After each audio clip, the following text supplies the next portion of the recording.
I want to talk to you today about one of the most important single aspects of success, of all kinds of success, and it's what you've heard of called a positive mental attitude. A positive mental attitude is a generally constructive response to the stresses that face the average person every single day. A positive attitude is where you feel that you have the ability to control your world and to control your life. A positive attitude is like a chicken and egg thing. If you're successful, you're positive. If you're positive, you're successful. Which comes first? It doesn't really matter, but we know this, is that positive thinkers are men and women who accomplish an awful lot more than people who have negative mental attitudes. Your job is to develop a positive mental attitude. Your job is to become thoroughly positive and constructive towards yourself and your possibilities and the world around you and the people in your life. And the way you do this is very much the same way you develop physical fitness. Now, if I were to say to you, if you go to a gym and you work out on a regular basis, an hour, hour and a half a day, and you do this every day for 30 days, and you match that with a proper diet, that you'll actually see a difference in yourself physically. Now, if I were to say that to you, you'd say, oh, of course, anybody knows that. If you worked out steadily for 30 days, you'd notice a difference. Well, it's the same thing with mental fitness. So I'm going to ask you to do this for me. I'm going to give you 7 steps, 7 things that you can do, 7 things that have been proven to work. What I'm going to ask you to do is that you practice these 7 steps for 21 days. The reason for this is it takes 21 days to develop a new habit pattern of any kind. If you work on a habit pattern and you practice it every day, you begin to develop new neural grooves in your brain that cause you to think and act more optimistically automatically. You get up in the morning feeling better. You are more positive toward the challenges you face during the day. You're more optimistic in the face of adversity. You start to become a more confident and optimistic person. And when you do, you'll find your whole life will open up around you like sunshine on a bright morning. There's 7 basic steps to mental fitness. If you practice all of these steps together, what will happen to you is incredible. But here's the first rule, and this is the rule that runs through everything, and it is this. Remember that everything counts. Everything that you do counts. The biggest mistake that people make is they think that only what they want to count counts. No. When you read a book, when you listen to an audio program, when you go to a course, when you go to bed early and get up early and you work, it all counts. And it's all going on the plus side of your ledger. But when you watch television, waste time, hang out, fool around, and so on, all of that counts as well. And it's going on the negative side of your ledger. And here's an important point. If what you are doing is not moving you towards your goals, then it's probably moving you away from your goals. Nothing is neutral.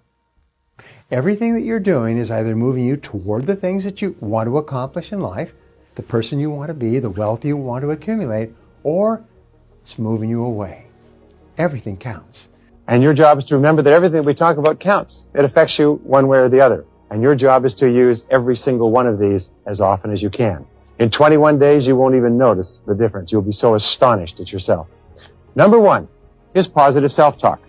Positive self-talk, it means that you are optimistic in your conversation with yourself. What we have found is that 95% of your emotions, how you feel about yourself on a minute-to-minute basis, are determined by the way you talk to yourself. This is called your inner dialogue. It's the stream of words and thoughts and feelings that course through your day like a river going through your mind. The sad fact is that if you do not deliberately and consciously talk to yourself in a positive and constructive way, you will, by default, think about things that will make you unhappy or cause you worry and anxiety. Remember, your mind is like a vacuum. It will not remain empty. If you don't fill it with positive thoughts, it will fill with negative thoughts. And you know exactly what I'm talking about. Your mind is like a garden. If you do not deliberately plant flowers and tend them carefully, weeds will grow without any encouragement at all. If you don't think positive thoughts and can take good care of them, negative thoughts will grow in your mental garden without any effort on your part.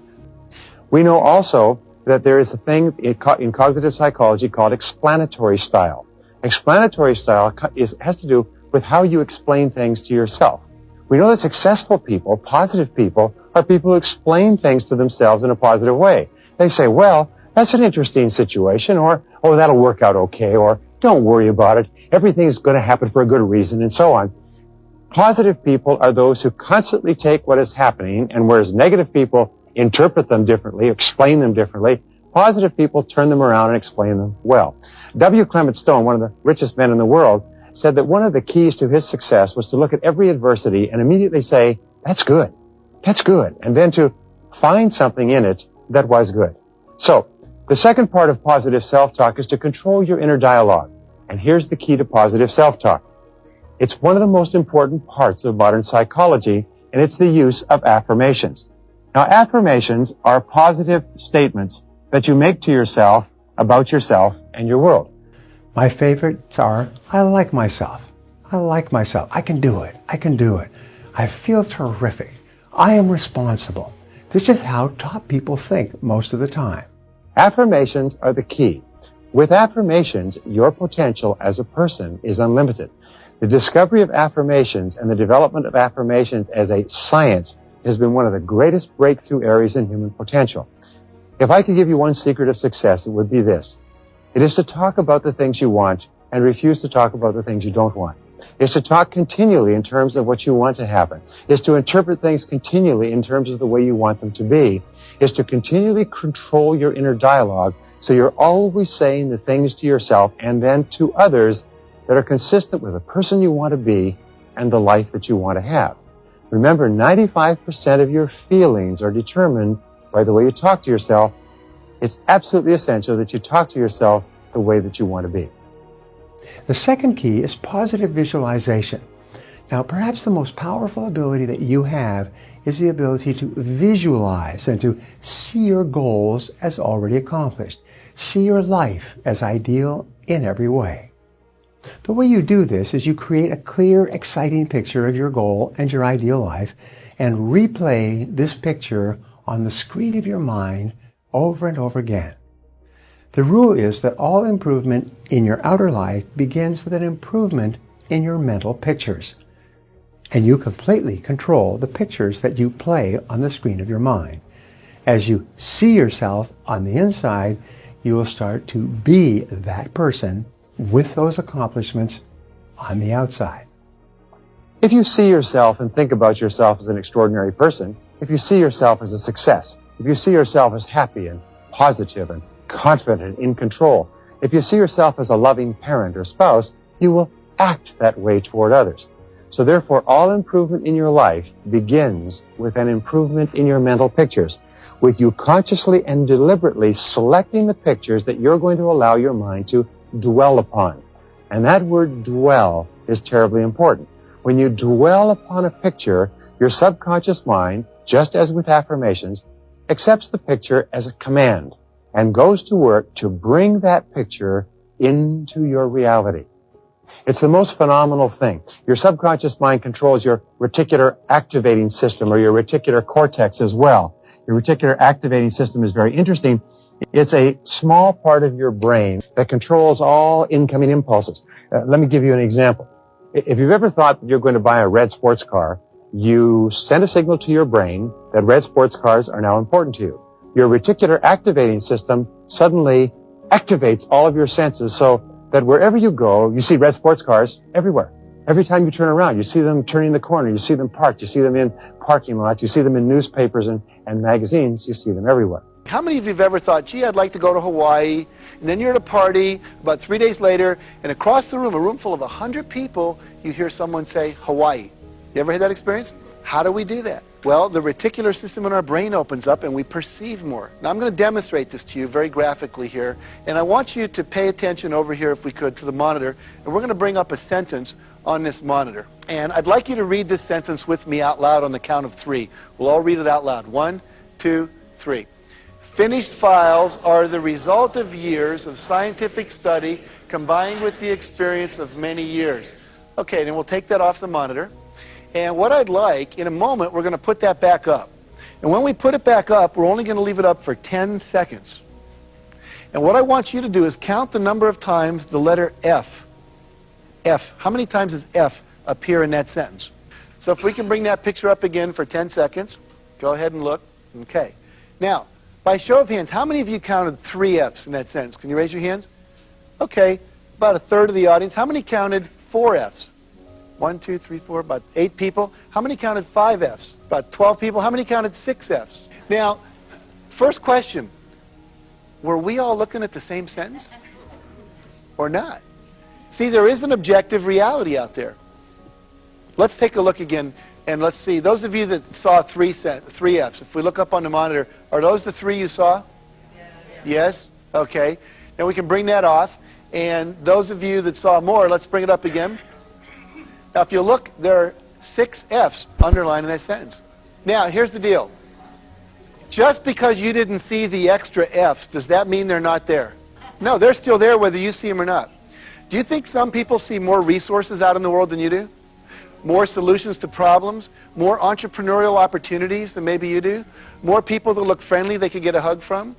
More money that's available for loan? See, everything's out there. All the solutions to your problems exist, but we don't see them. And partially we don't see them because we've never learned this concept of how to get our brain to open up and let this reticular system in the back let that information in. Do you ever drive down a street and notice a house and go, where'd that come from? And your husband or wife goes, honey, that's been there for 3 months. You know? And literally you just didn't see it. It was like a blind spot. But what happens when you learn this technique, all of a sudden you start seeing more. If you begin to tell your brain that you intend to be a great success in your field, that you are going to move to the top, that you're going to be one of the most pristine people in what you do, if you're going to make a lot of money, whatever it happens to be, this is accepted as a command. The reticular cortex switches on all these switches, and from then on you begin to see all kinds of possibilities that help you move toward achieving that goal. Why is it that successful people move so rapidly toward achieving their goals? It's very simple. It's because they're thinking all the time, and as a result of thinking about what they want, they see all kinds of opportunities around them to achieve them. The average person doesn't even see, because the average person is so worried about how little money they have and how much their bills are, all the problems are, and the more they think about those things, the more they get them. So, with regard to positive visualization, see yourself as you desire. And what will happen is your subconscious mind will say, well, this must be a command, this must be what you want, so it goes to work and it coordinates your words, actions, thoughts, activities, emotions, and so on, so they're consistent with achieving and bringing that mental picture into your reality. If you interview successful people and you ask them on a regular basis, what do you think about? What are you thinking about now? You'll find that successful people are always thinking constructive, positive, creative thoughts that help them to be more successful. And if you interview negative people who aren't doing very much with their lives, you ask them what are they thinking about, they're always thinking about negative, hurtful, destructive, angry, resentful, worried thoughts.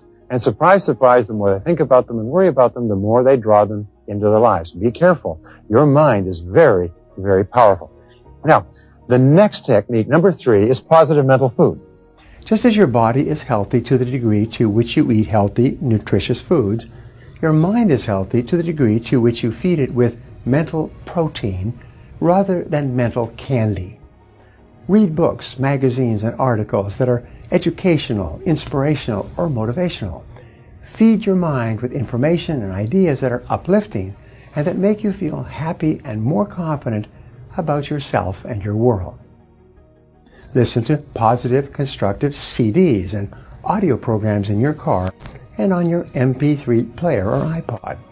Feed your mind continually with positive messages that help you think and act better and make you more capable and competent in your field. Watch positive and educational DVDs, educational television programs, online courses, and other uplifting, enriching material that increases your knowledge and makes you feel good about yourself and your life. Did you know that every time you learn something new that you feel can help improve your life, your brain releases endorphins, which are called nature's happy drug, and you actually feel happier? Even before you take action on a new piece of idea, you feel happier that you have learned a new idea in the first place. Just as we said before, that you become what you think about, if I were to say to you, oh, there's a remarkable discovery. Did you know that you become what you eat? That your food determines your physical health? If I were to say that to you, you'd say, oh, give me a break, Brian. Everybody knows you become what you eat. The problem is we just don't eat the things that we should. Positive mental food is exactly the same. You become what you think about most of the time.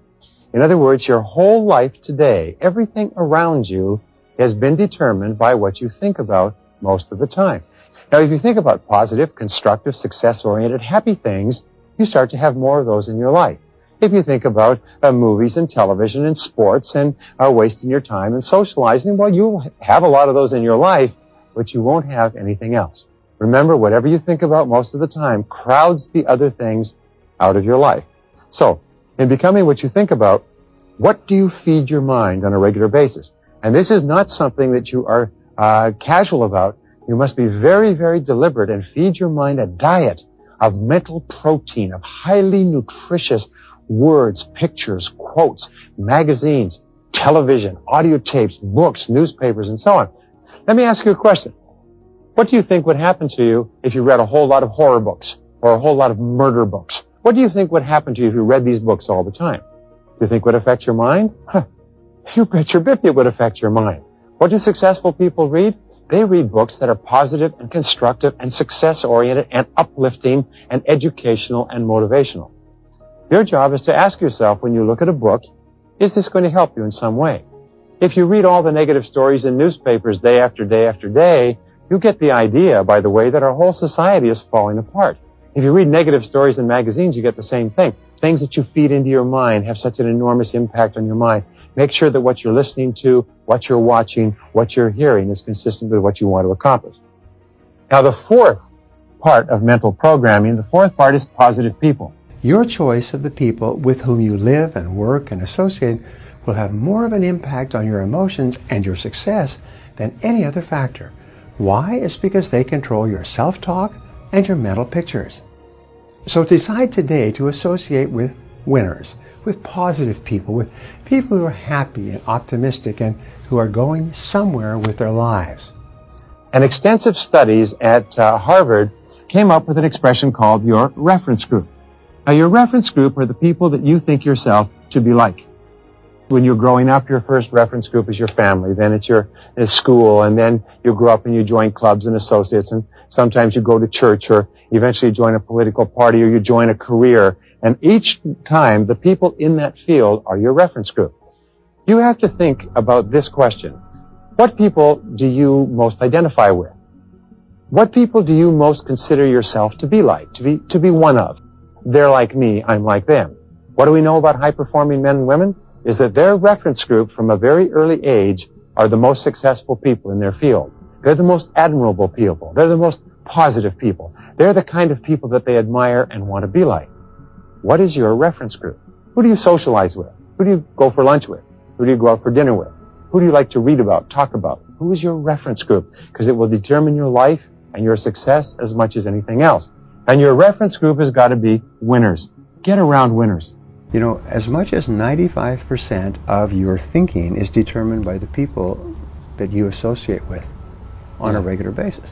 If you associate with people who don't work hard, don't learn, socialize after work, then you become like them. You think like them, you talk like them, you dress like them, you marry them, and so you're married to someone who also has no ambition. And you raise children, and your children have no ambition.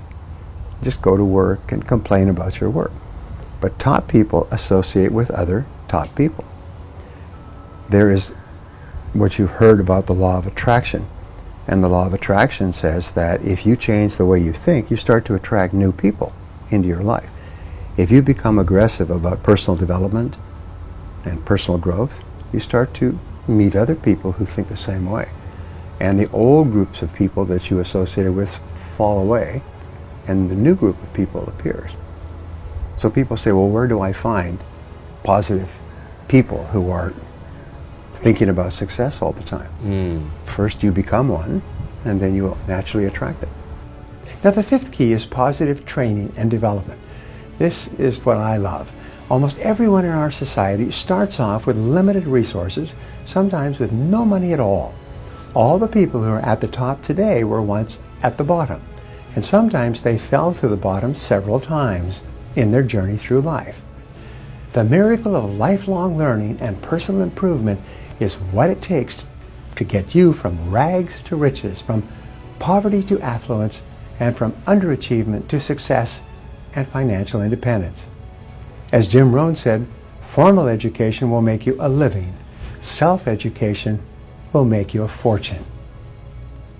When you dedicate yourself to learning and growing and becoming better and more effective in your thoughts and actions, you take complete control of your life and dramatically increase the speed at which you move upward to greater heights. So, here are the keys to positive training and development. Read on a regular basis. Read an hour a day. 30 to 60 minutes every day will make you one of the great authorities in your field in a couple of years. Listen to educational and uplifting audio cassettes in your car. Turn driving time into learning time. The average person spends 500 to 1,000 hours a year in their car. And if you turn that driving time into learning time, you will become one of the most successful and best paid people in your society. And third, take every course that you possibly can. The future depends upon formal education, professional training courses, public seminars. Remember this, continuous learning is the key to the future. In fact, the only real skill that will count in the future when all knowledge and skills are becoming obsolete is the ability to learn new things at a rapid rate. So dedicate yourself to lifelong, continuous personal improvement. By doing that, the things that you will accomplish will be amazing. Now, the sixth key is positive health habits. Take excellent care of your physical health. Resolve today that you're going to live to be 80 or 90 or 100 years old and still be dancing in the evenings. The way you do this is you eat excellent foods, healthy and nutritious, and you eat them sparingly and in proper balance. An excellent diet will have an immediate positive effect on your thoughts and feelings. Resolve to get regular exercise, at least 200 minutes of motion per week. That's 30 minutes per day of walking, running, swimming, bicycling, or working out on equipment in the gym. When you exercise on a regular basis, you feel happier and healthier and experience lower levels of stress and fatigue than a person who sits on the couch and watches television all evening. Especially in this busy world, get ample rest and relaxation. You need to recharge your batteries on a regular basis, especially when you're going through periods of stress or difficulty. Vince Lombardi once said, "Fatigue makes cowards of us all." Some of the factors that predispose us to negative emotions of all kinds are poor health habits, fatigue, lack of exercise, and non-stop work without rest. Seek balance in your life. Now, the seventh key is positive expectations. Having positive expectations is one of the most powerful techniques you can use to become a positive person and to ensure positive outcomes and better results in your life. Your expectations become your own self-fulfilling prophecies. Whatever you expect with confidence seems to come into your life. Since you can control your expectations, you should always expect the best. Expect to be successful. Expect to be popular when you meet new people. Expect to achieve great goals and create a wonderful life for yourself.